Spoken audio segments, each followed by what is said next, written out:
رہی ہوں. مجھے آج اس جلسے میں انقلاب کی بو آ رہی ہے. وہ انقلاب جس کا خواب ہمارے شہیدوں نے دیکھا, وہ انقلاب جس کے لیے یہ مائیں 15 سالوں سے تڑپ رہی ہے. ان کی آنکھوں کے آنسو خشک ہو چکے ہیں, ان کی پوری ہڈیوں میں جان نہیں رہی ہے کہ وہ تصویر اٹھا سکے. مائیں اپنے بیٹوں کی پیدائش پر روتے ہیں, تڑپتے ہیں. آج اس پاکستانی ریاست میں ہم جب یہاں سب بیٹھے ہوئے ہیں, ایک 8ویں کلاس کی جماعت کے بچے کو وہاں اغوا کیا ہے. پاکستانی ریاست. سردار خیر بخش مری کے جنازے کو کاندھا دینے کے بعد ایسا لگ رہا ہے کہ جیسے ان بلوچ عورتوں نے بلوچ قوم کے ذمہ داریوں کو بھی اپنے کاندھے پر اٹھا لیا ہے.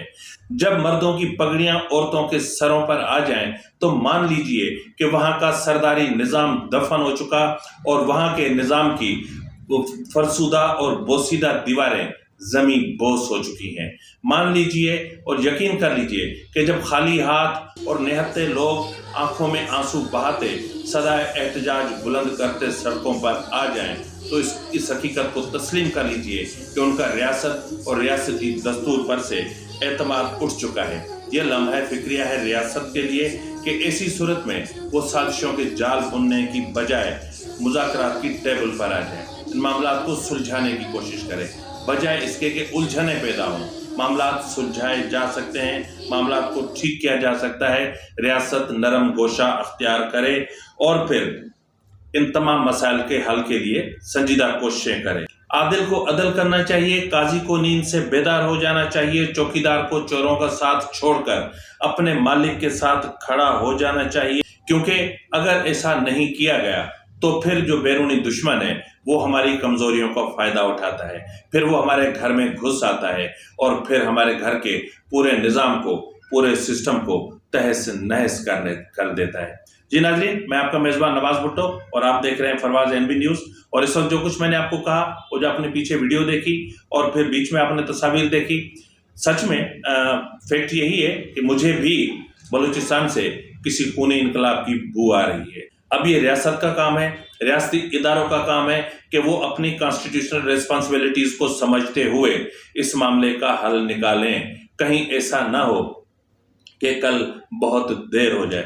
اس کے علاوہ ہم بات کریں گے FIA کی انکوائریز کی. ویسے FIA تو کسی غریب کی صدا تو سنتا نہیں ہے, لیکن جب بڑے اور طاقتور لوگوں کا ڈنڈا گھومنے لگتا ہے تو FIA بھی اس گدھے کی طرح سیدھا چلنے لگتا ہے جو کولو میں گھوم رہا ہوتا ہے. بہرحال ویسے تو کولو کا بیل مشہور ہے, لیکن میں یہاں کولو کا گدھا کہہ رہا ہوں, تو بہرحال مائنڈ مت کیجیے گا. لیکن اس وقت FIA نے جس چابک دستی کا مظاہرہ کیا ہے, جس برق رفتاری کا مظاہرہ کیا ہے, خدا کی قسم اگر اسی طرح یہ ادارے اسی طرح سب کے لیے اس ملک کے عوام کو, قوم کو ایک جیسا سمجھ کر اقدامات کریں تو ہمارے ملک میں کوئی مسائل پیدا نہیں ہو سکتے.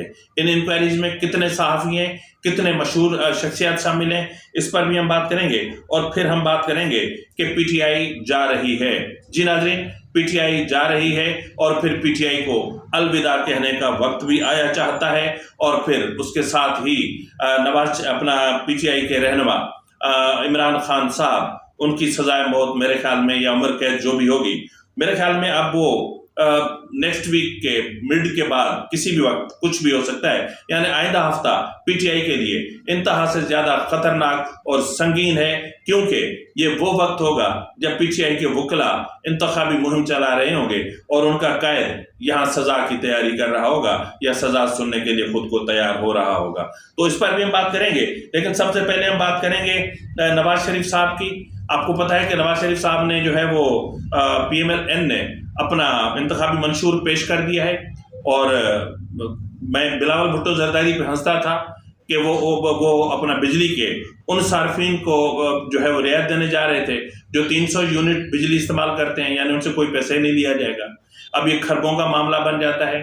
لیکن نواز شریف اس سے بھی کہیں زیادہ آگے چلے گئے. 1 کروڑ نوکریاں, 1 کروڑ. میرے خیال میں شاید ان کو فیصل واوڈا کا جو اسٹیٹمنٹ تھا نا, وہ ان کے دماغ میں گھس گیا تھا کہ ہمارے پاس اتنی نوکریاں ہوں گی, پاکستان میں اتنی ملازمتیں ہوں گی کہ ہمارے نوجوانوں کو پاکستان سے باہر جانا ہی نہیں پڑے گا. جی ناظرین, عمران خان نے بھی کہا تھا ہم 1 کروڑ گھر دیں گے, 1 کروڑ نوکریاں دیں گے, اور پتہ نہیں کیا سے کیا کر دیں گے اور پاکستان کو ایسا بنا دیں گے کہ بس انتہا ہوگی. لیکن پھر ہوا کیا؟ اس کے سب الٹ ہوا، ہر طرف تباہی مچی اور بھیانک تباہی مچی، اور پھر اس کے کانسیکوینسز آج تک ہم بھگت رہے ہیں۔ تو بہرحال نواز شریف صاحب بھی جو ہے وہ دینے جا رہے ہیں 1 کروڑ نوکریاں، اور یہ نوکریوں کی بہت بڑی تعداد ہے، اور میرے لیے تو خیر حیران کن ہے 1 کروڑ نوکریاں پتہ نہیں کہاں دیں گے۔ اب اس کے حوالے سے ہی اب نون لیگ کے رہنما ہی بہتر بتا سکتے ہیں۔ لیکن اس کے علاوہ ناظرین جو میں بات کرنا چاہ رہا تھا وہ تھا اکبر ایس بابر صاحب کی۔ اکبر ایس بابر الیکشن کمیشن پہنچ چکے ہیں، اور اس وقت یہ ریزولوشن آپ کی اسکرین پر ہے۔ یہ ریزولوشن انہوں نے الیکشن کمیشن میں جمع کروا دی ہے۔ اب ان میں جو ہے وہ اکبر ایس بابر صاحب کا کہنا ہے کہ جو ہمارا کنونشن ہو چکا ہے اور تمام معاملات ہمارے ریڈی ہیں، اور ہمیں الیکشن کمیشن کی طرف سے ڈائریکٹیوز چاہیے تاکہ ہم انٹرا پارٹی الیکشن کا انعقاد کروا سکیں، جو پی ٹی آئی کی دوسری قیادت نہیں کروا سکی تھی۔ تو اگر یہ الیکشن ہو جاتے ہیں انٹرا پارٹی الیکشن، تو اس کے بعد پارٹی ٹوٹل ختم، یعنی پارٹی کے تمام اسیٹس اکبر ایس بابر اور پھر ان کی جو ایک کابینہ بنے گی اس کے پاس چلے جائیں گے۔ پھر عمران خان کے پاس جھنڈا بھی نہیں رہے گا، جھنڈے کے رنگ بھی نہیں رہیں گے، اکاؤنٹس بھی نہیں رہیں گے، انہیں پارٹی کا بانی چیئرمین کہلوانے کا حق بھی نہیں رہے گا۔ تو یہ سب کچھ ہونے جا رہا ہے، دیکھتے ہیں کہ کیا ہوتا ہے۔ ناظرین اب ہم بات کر لیتے ہیں سائفر کیس کی۔ سائفر کیس انتہائی اہم مرحلے پر داخل ہو چکا ہے، اور گزشتہ روز آپ نے دیکھا ہوگا کہ سائفر کیس میں ایک ہی وقت میں 9 وکلاء پر جرح مکمل کر لی گئی۔ سائفر کیس میں عمران خان کی لیڈ کونسل سکندر ذوالقرنین سلیم کے بغیر ہی 9 گواہوں پر جرح مکمل کر لی گئی۔ سائفر کیس کی سماعت پیر تک ملتوی، اب تک 13 گواہان کے بیانات پر جرح مکمل کی جا چکی ہے، مزید 12 گواہان پر جرح کا آغاز پیر سے شروع کیا جائے گا۔ اس وقت ایسا لگ رہا ہے کہ جیسے آئندہ ہفتہ یعنی سائفر کیس کا کہ وائنڈ اپ کا ہفتہ ہے، آئندہ ہفتے سائفر کیس ختم ہو جائے گا، عمران کے لیے سزا ہوگی، پھر یہ ہائی کورٹ ہوگی۔ لیکن یہاں پر میں آپ کو ایک چیز بتاتا چلوں کہ جس رفتار سے کیس کو چلایا جا رہا ہے، جس رفتار سے حقائق کو توڑ مروڑ کر پیش کیا جا رہا ہے، میں کسی کے فیور میں نہیں ہوں۔ میں یہ کہہ رہا ہوں کہ پروسیکیوشن، اس میں لیک آف پروسیکیوشن کا معاملہ پھر بھی آئے گا۔ اس میں جس اجلت سے کام لیا جا رہا ہے، جس طرح گواہوں کے بیانات کو توڑ مروڑ کے پھینکا جا رہا ہے، کہیں ایسا نہ ہو کہ یہ معاملہ پھر ریمانڈ ہو کے اسی عدالت میں آئے کہ جس کو دوبارہ سنیں۔ تو دیکھتے ہیں کہ کیا ہوتا ہے، لیکن یہ ہے کہ یہ معاملہ بہت زیادہ حساس ہو چکا ہے۔ سائفر کیس اپنے منطقی انجام کی طرف بڑھ رہا ہے، اور گزشتہ روز آپ نے دیکھا ہوگا ایک اعظم اپنا سہیل محمود صاحب کا اسٹیٹمنٹ اگر آپ دیکھیں گے، اعظم خان کا اسٹیٹمنٹ دیکھیں گے، حتیٰ کہ اعظم خان میری نظر میں شریک جرم ہے، ان کو وعدہ معاف گواہ نہیں بننا چاہیے۔ یہی وہ شخص ہے جس نے عمران خان کو مروایا تھا، اور یہی وہ شخص ہے کہ جس نے عمران خان کو کبھی درست مشورہ پرائیویٹ سیکرٹری ہونے کے باوجود نہیں دیا تھا۔ اب اس کے حوالے سے جو سہیل محمود صاحب ہیں، میں کہہ رہا ہوں کہ 3 اسٹیٹمنٹس عمران خان کے لیے بہت کافی ہیں سائفر کیس میں سزا کے لیے۔ ان میں ایک ہے اعظم خان صاحب جو اس وقت عمران خان کے پرنسپل سیکرٹری تھے، اور میرے خیال میں سیکرٹری خارجہ ہیں سہیل محمود صاحب، اور اسد مجید صاحب جو اس وقت امریکہ میں سفیر تھے۔ یہ تینوں اسٹیٹمنٹس عمران خان کے لیے بہت ہیں، بہت کافی ہیں۔ یہ تینوں ہی اب جس طرح سہیل رشید صاحب کہتے ہیں کہ مارچ 2022 میں امریکہ میں ایک معاملہ ہوا، اور وہاں پر ڈونلڈ لو کی ان سے باتیں ہوئیں، اور اس کے بعد جن امور پر بات چیت کی گئی اس کو نوٹ کرنے کے لیے ادھر ہمارا بھی اسٹینو موجود تھا، ادھر ان کا بھی اسٹینو موجود تھا۔ اسٹینو مطلب شارٹ ہینڈ جو رائٹرز ہوتے ہیں نا، ان کی بات کی جا رہی ہے، وہ بھی موجود تھے، اور نوٹس لیے جا رہے تھے متواتر، اور پھر ان نوٹس کا تبادلہ بھی ہوا، ایکوریٹ تھے۔ اور اس کے بعد پھر جو ہے وہاں سے اپنا اسد مجید صاحب نے ایک مراسلہ بھیجا جو 8 مارچ 2022 کو اسد مجید سے جو ہے سہیل محمود صاحب کا رابطہ ہوتا ہے، وہ ان کو آگاہ کرتے ہیں، اور پھر وہاں سے ایک مراسلہ آتا ہے، پھر یہاں پہنچتا ہے، اور 8 مارچ کو یہاں پر آتا ہے، اور 27 مارچ کو یہ جو مراسلہ ہوتا ہے عمران خان جلسے میں لہرا دیتے ہیں۔ پھر 28 مارچ کو امریکی ایڈیشنل سیکرٹری کا نوٹ موصول ہوتا ہے وزارت خارجہ کو، جس میں عمران خان کے خط کے لہرائے جانے پر سخت تشویش کا اظہار کیا جاتا ہے، اور ان سے مطالبہ کیا جاتا ہے کہ جو خط عمران خان نے وہاں لہرایا ہے، جو سائفر وہاں لہرایا ہے، وہ ہمیں چاہیے، ہم دیکھنا چاہتے ہیں کہ عمران خان نے کیا لہرایا۔ اب یہ تو اللہ ہی جانتا ہے کہ اس نے کیا لہرایا۔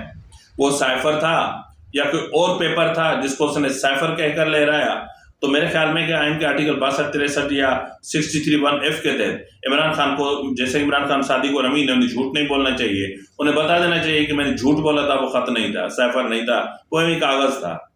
تو بہرحال پھر 28 مارچ کو یہ ہوا، پھر 29 مارچ کو یہ ہے ناظرین، 28 مارچ یہ ہے وہ ٹرننگ پوائنٹ جہاں پر سائفر کا سارا کھیل کھیلا گیا۔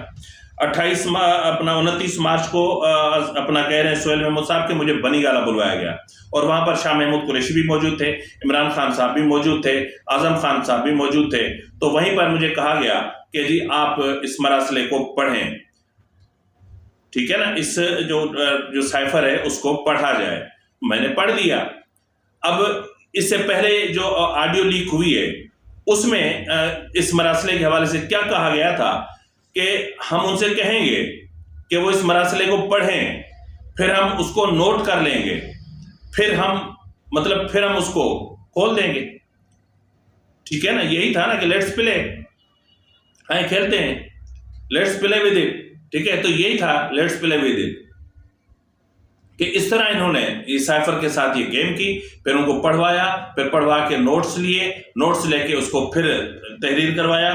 پھر یہ کہہ رہے ہیں کہ 8 اپریل کو کابینہ کا اجلاس ہوا، اور اس اجلاس میں میں نے بریفنگ دی، اور اس بریفنگ میں میں نے ان کو بتایا کہ یہ ڈی کلاسیفیکیشن جو ہے اس کے حوالے سے بھی ان کو بتایا کہ ماضی میں ایسی کوئی نظیر نہیں ملتی کہ سائفر کو ڈی کلاسیفائڈ کیا گیا ہو، ایسا کچھ نہیں ہوتا۔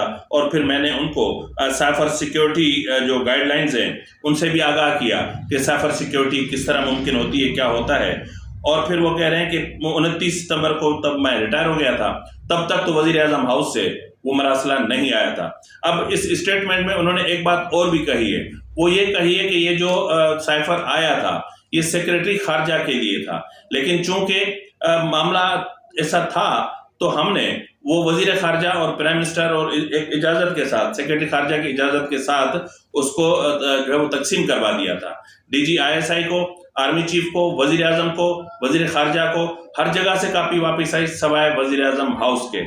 اب انہوں نے ان میں جو اپنا پریس کا اپنا جو بریفنگ دی تھی کابینہ میں 8 اپریل 2022 کو، اس میں انہوں نے کہا تھا کہ اس سائفر کے اس طرح جس طرح کیا گیا ہے اس سے پاکستان کی معیشت پر اور اپنا امریکہ کے ساتھ جو ہمارے معاشی تعلقات ہیں اس پر، سفارتی تعلقات پر، اور IMF کے ساتھ جو ہمارے معاملات چل رہے ہیں ان پر ایک برا اثر پڑے گا، اور وہ تعلقات بہت برے طرح سے متاثر ہوں گے، اور ہمارے سفارتی تعلقات بھی بری طرح سے متاثر ہوں گے۔ اور اہم ترین جو بات ہے وہ یہ ہے کہ سائفر کی ڈی کلاسیفیکیشن کا کوئی کانسیپٹ موجود ہی نہیں ہے، کیونکہ آج تک سائفر ڈی کلاسیفائڈ ہوا ہی نہیں ہے، اور یہ PTI والے کہتے نہیں تھکتے کہ جی وہ تو ڈی کلاسیفائی ہو چکا تھا۔ تو کس نے کیا تھا ڈی کلاسیفائی؟ نہ تو کابینہ کے صرف منٹس موجود ہیں، نہ ہی قومی سلامتی کمیٹی میں بھی یہی چیز دہرائی گئی کہ جی قومی سلامتی کمیٹی کے اجلاس میں بھی یہی بریفنگ دی گئی کہ جی کس طرح ایک سائفر آیا وہ یہ تھا، اور اسی بنیاد پر امریکہ کو ڈیمارچ کیا گیا۔ تو اس کے بعد ظاہر ہے کہ جب وہاں سے ایک نوٹ آیا کہ جب دکھا دو، تو بہرحال میرے خیال میں کہ شاید ان کو ایک کاپی فراہم کر دی گئی تھی، کیونکہ نوٹس تو پہلے ہی واشنگٹن میں ایک دوسرے کے ساتھ جو ہے وہ شیئر ہو چکے تھے کہ اس میں کوئی ایسی ویسی بات نہیں تھی۔ تو میرے خیال میں سائفر میں ایسا کچھ نہیں تھا، اور اس سائفر کو بنیاد بنا کر پاک امریکہ تعلقات کو تباہ کیا گیا۔ اور کیا کہہ سکتا ہوں میں کہ یہ جو اسٹیٹمنٹس ہیں اعظم خان کا، سہیل محمود کا، اچھا سہیل محمود اعظم خان خود کہہ رہا ہے کہ ان کو بلوائیں، ان سے کہیں کہ وہ پڑھیں، پھر ہم نوٹ کر لیں گے۔ اور آج وہی اعظم خان وعدہ ماف گواہ بنا ہوا ہے۔ سب سے پہلے سزا تو ایسے کرداروں کو ملنی چاہیے، یہ کردار معاشرے کے ناسور ہیں، ایسے کرداروں کو کیوں چھوڑا جا رہا ہے؟ بہرحال ناظرین، صحافیوں کے حوالے سے FIA بالکل متحرک ہو چکی ہے، FIA نے تباہی مچا دی ہے، اور FIA نے ایسے تنازع کو جنم دے دیا ہے، یا پھر سپریم کورٹ نے، کہ جس کا آگے چل کر کچھ نتیجہ اچھا نہیں نکلے گا۔ چیف جسٹس پاکستان اور ریاستی اداروں کے خلاف سوشل میڈیا کیمپین